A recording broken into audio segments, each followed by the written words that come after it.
So the Romans, as we said, leave Britain, series of civil wars, etc., etc., etc. They go, and we have kind of the Celts in charge of Britain again, the Britons you might call them. But don't forget, the Romans were there for nearly 400 years. So this is a very different Celt group than were there when the Romans first invaded. They've had their children, the children's children, children's children, lots of generations. And with the Roman armies gone, and the formal organisation of the army, basically Britain is once again invaded by a different group of the Celts that we sort of all together called the Anglo-Saxons, made up of kind of the Angles, the Jutes, the Saxons. There were many more Saxon, Angles, Anglo-Saxon tribes than just those three, but those are the three kind of biggest ones and main ones. And they come and settle in Britain. So this map shows you a little bit more. The Jutes, the Anglo-Saxons. There's a group called the Phrygians, groups of the Franks, and that's kind of the French, the Franks, kind of similar. And they come, and they're Celtic tribes who come and live in Britain. And that kind of starts what you might call the Anglo-Saxon period, which goes from 410, when the Romans leave, until till exactly 1066. And a very important event happens there we'll talk about. So we've kind of got this mixture of Roman Celts, as in Celtic people who lived with the Romans in Britain, as well as these other Celtic tribes who came and settled in Britain too. Leadership-wise then, Britain is then sort of divided into what you might call kingdoms, which, unsurprisingly, because they're called kingdoms, each had their own king. So we had the Kingdom of Mercia, the Kingdom of Wessex, the Kingdom of East Anglia, Essex, and so on and so forth. And each of those kingdoms would have had a king. And interestingly, the Kingdom of Wessex, our Queen, this is my understanding at least anyway, our Queen Elizabeth, can trace her history all the way back to the early kings of Wessex. So that's kind of almost, this Kingdom of Wessex is almost the start of our royal family line that we have in Britain now, which is really amazing if you think about it. So kings rule over these kingdoms. So socially, people would have lived in what was called a hierarchy. Now, we talked a little bit about the feudal system in medieval period, and we are going to talk about that.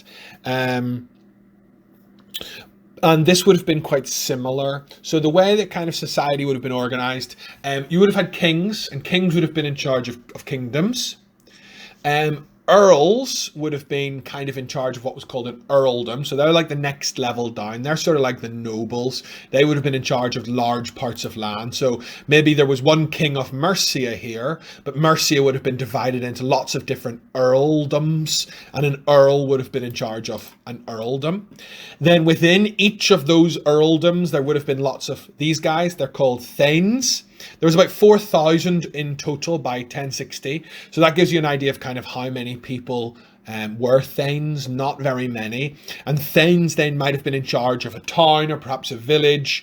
And then within that town and village, you would have had peasants, or also called churls. And that would have been the majority of people would have been peasants or churls, and they would have also had slaves. About 10% of people would have been slaves as well. We know that from the Domesday Book, which is a very famous historical source that tells us about life. So you can imagine here, and again, you're going to have to apologize for my slightly simplified version here, but you can imagine here is the Kingdom of Mercia. It has one king who is in charge of Mercia, and perhaps Mercia is divided into lots of different earldoms, and I'm sure they weren't actually divided like this, but here we go. This is how we're dividing our earldoms of Mercia. So maybe here we go, would have been divided into lots of different earldoms, and then you would have had an earl in charge of each of these earldoms, and then perhaps each of these earldoms would have been divided up into little towns, into little communities, into little organized, and then you might have had a thane who would have been in charge of that area, and then the thane would have been in charge of all of the peasants and the slaves who worked in that area. So that was kind of how society was organized.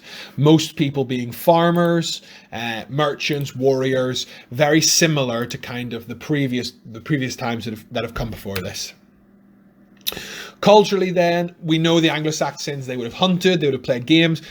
Simple board games, we know that they played board games. Most of the time spent keeping the home, but they wouldn't have had as much free time as we do nowadays. And we've seen those images of the homes and what it would have liked. And to be honest with you, you did a lot of learning last year about the Vikings and about Viking society. And actually, Anglo-Saxon society and Viking society is very similar. Because, of course, if you remember ethnically, we know that the Vikings came from Scandinavia here when they invaded in this period of time. And actually, that's not too difficult, or different, should I say, from the Vikings who also came from here, who came before. So culturally, the Vikings and the Anglo-Saxons are very similar.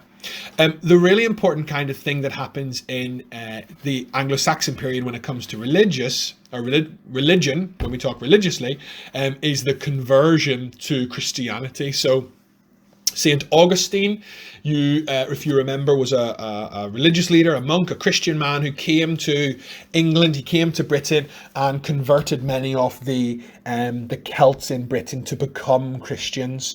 So it would have worked very much that the holy men, the monks, the travellers would have tried to convince the kings, the earls, or even the thanes to change their religion to Christianity. And then what that meant is the people underneath that leader would have had to convert to Christianity too. So if, for example, the Christian monk or noble could convert the king of East Anglia to Christianity, then all of the people in East Anglia would have converted too, to try and gain favour with the leader of that place, the king of the kingdom. Anglo-Saxon period ending then, we know 1066, a very, very famous, important battle in British history, the Battle of Hastings. And this is a very simplified version of the Battle of Hastings because it is quite complex. We know about the Belyeu Tapestry, which is a funny spelling because, of course, it's French. A 70-meter long piece of material that retells this story. I mean, maybe you want to do something for your homework project on the Belyeu Tapestry, and maybe you want to do some art based on it, or maybe you want to do some sewing or something like that. That might be really interesting and really cool to do. And basically, the very sort of short version of the Battle of Hastings history, 1066, we have Edward the Confessor dies. His son Harold Godwinson, Harold II, is King of England.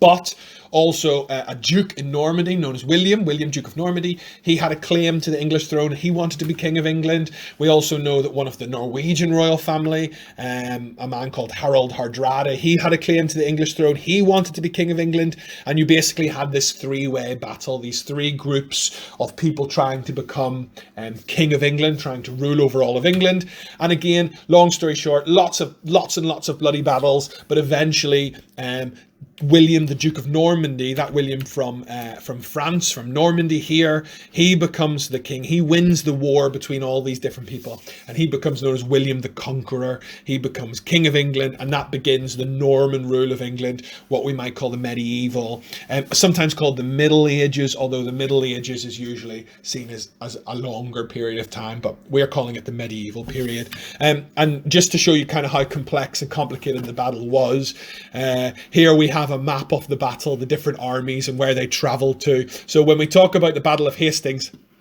it's important that maybe the really, really important battle happened in Hastings, and maybe that was what kind of finished the war. But it wasn't just one battle. It wasn't just like all three of these guys just got their army together in one space and just had one big battle. It would have been a huge series of battles over a really long period of time. But that then ends the Anglo-Saxon period of British history and brings us into the medieval.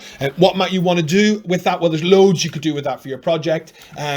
You could perhaps have a look at maybe some of the Vikings and some of the invasions the Vikings did of the Anglo-Saxons in this period of time, and maybe you could do some stuff on the Vikings invasion of Britain and do some things on the Vikings. That would be really cool. Make an Anglo-Saxon longhouse or a Viking longboat. That would be really interesting to do. You could do a bit of research on some of these kingdoms. I mean, we live in East Anglia. Maybe you could do a bit of research on who was the king of East Anglia, that kingdom, or maybe kings, because this is over a long period of time. Or maybe you could do a little bit perhaps about St. Edmund. We know we live near Bury St. Edmunds, and we know St. Edmund was an Anglo-Saxon king who was killed by the Vikings. Maybe something to do with him. That could be really cool as a homework project to do.